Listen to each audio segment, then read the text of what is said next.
Assalamualaikum warahmatullahi wabarakatuh. Selamat datang di channel pembelajaran bersama Ibu Iza. Pembelajaran kali ini kita akan membahas mata pelajaran praktikum akuntansi jasa, dagang, dan manufaktur. Baiklah, materi yang akan kita bahas kali ini adalah tentang buku besar. Anak-anak silakan disimak ya. Apakah kalian tahu apa itu buku besar? Buku besar adalah alat yang digunakan untuk mencatat perubahan-perubahan yang terjadi pada suatu akun tertentu yang disebabkan oleh adanya transaksi keuangan. Dengan kata lain, buku besar adalah ringkasan dari kelompok-kelompok akun yang telah kita jurnal. Akun-akun besar dapat digolongkan menjadi akun real dan akun nominal. Fungsi dari buku besar adalah untuk meringkas data transaksi yang telah dicatat dalam jurnal, sebagai wadah untuk menggolongkan data keuangan, dan untuk mengetahui jumlah atau keadaan rekening yang telah terjadi, sebagai dasar penggolongan transaksi yang telah dicatat dalam jurnal, sebagai data dan sumber informasi untuk menyusun laporan keuangan. Baiklah, selanjutnya bentuk-bentuk dari buku besar. Yang pertama adalah bentuk T. Contoh bentuk buku besar T adalah sebagai berikut. Ada nama akun, lalu kode akun, dan kolom debit dan kolom kredit. Jika kita lihat, garis yang dibuat bentuknya seperti huruf T, maka bentuk ini dinamakan bentuk T. Selanjutnya adalah bentuk skontro. Contoh bentuk buku besar 2 kolom adalah sebagai berikut. Ada nama akun, ada nomor akun, tanggal, keterangan, ref, debit, lalu tanggal, keterangan, ref, kredit. Jadi, dibagi 2 kelompok, yaitu tanggal keterangan ref debit, tanggal keterangan ref kredit. Selanjutnya adalah bentuk stafel. Contoh buku besar 3 kolom adalah sebagai berikut. Tanggal keterangan ref, debit, kredit, saldo. Tanggal keterangan ref, debit, kredit, saldo terdiri dari debit dan kredit. Ini merupakan buku besar 4 kolom. Bisa dibedakan ya anak-anak. Jika 3 kolom, debit, kredit, dan saldo. Jika 4 kolom, debit, kredit, dan saldo terdiri dari debit dan kredit.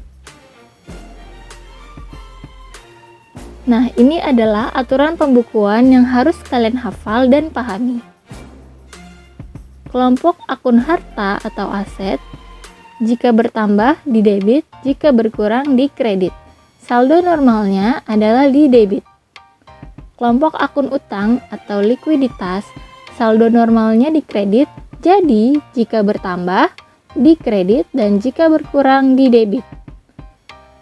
Kelompok akun modal atau ekuitas, saldo normal berada di kredit, jadi jika bertambah ada di bagian kredit dan jika berkurang di debit.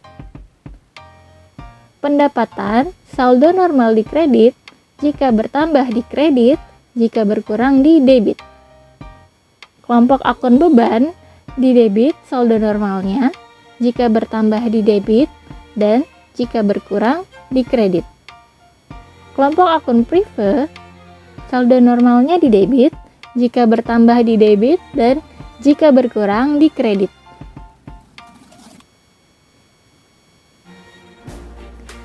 Cara melakukan posting dari buku besar adalah sebagai berikut. Pindahkan tanggal kejadian yang ada dalam jurnal ke lajur tanggal pada buku besar yang bersangkutan. Setelah itu, pindahkan jumlah debit atau jumlah kredit yang ada dalam jurnal ke lajur debit atau ke kredit pada buku besar yang bersangkutan. Catat nomor halaman jurnal ke dalam lajur referensi buku besar setiap pemindah bukuan terjadi. Penjelasan singkat dalam lajur keterangan di jurnal dapat dipindahkan ke lajur yang sama di buku besar. Nah, ini gambarannya, ada jurnal umum, kas di debit, dan modal hadiah di kredit. Kelompok akun kas, contoh tanggal 10 Oktober 2010, keterangannya kas, ref diisi halaman jurnal. Jika jurnal umumnya berada di halaman 1, maka ditulis JU1. Jika jurnal umumnya ada di lembar kedua, maka ditulis JU2 dan seterusnya. Nominalnya 500.000 di debit, maka dipindahkan ke bagian debit dalam buku besar 500.000 dan saldo debit 500.000. Contoh kedua adalah modal hadiah. Nama akun modal, nomor akun 311, tanggal 10 Oktober 2010, keterangan modal JU1 yaitu jurnal umum halaman 1, nominal 500.000 berada di kolom kredit dan dipindahkan ke saldo di kolom kredit sebesar 500.000. Perlu diperhatikan bahwa pada saat membuat jurnal umum, kotak referensi dikosongkan terlebih dahulu. Namun ketika akan memposting ke dalam buku besar, kode referensi ditulis dengan nomor akun sebagai tanda bahwa akun tersebut telah diposting ke dalam buku besar. Baiklah, sampai sini dulu penjelasan terkait materi buku besar. Jika ada pertanyaan, boleh letakkan di kolom komentar atau hubungi Ibu secara personal. Semoga video pembelajaran kali ini dapat dimengerti. Ibu akhiri, wassalamualaikum warahmatullahi wabarakatuh.